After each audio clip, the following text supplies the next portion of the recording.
ಘಟನೆ, ಅಮಾನುಷವಾಗಿರ್ತಕ್ಕಂಥ ಘಟನೆ.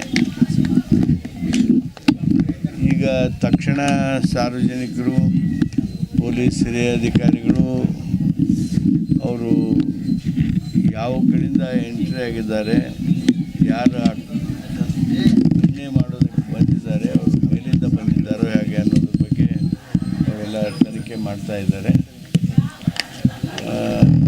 ಇಂಥ ಅಮಾನವೀಯ ಘಟನೆ ಮಾಡಿರುವ ಈ ಕೃತ್ಯಕಾರರು ನಿಜವಾಗಿಯೂ ಮನುಷ್ಯರಂತೆ ವರ್ತನೆ ಮಾಡೇ ಇಲ್ಲ. ಪೊಲೀಸ್ ತನಿಖೆ ಗಂಭೀರವಾಗಿ ನಡೀತದೆ. ಆದಷ್ಟು ಬೇಗ ಗುನ್ನೆಗಾರರನ್ನು ಪತ್ತೆ ಹಚ್ಚುವಂಥ ಕೆಲಸ ಮಾಡ್ತೇವೆ.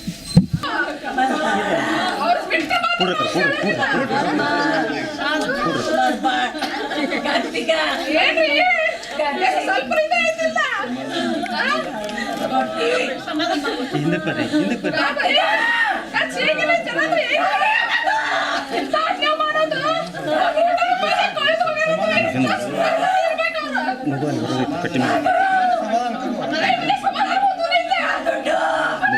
ತೆಗಿಯಿಂದ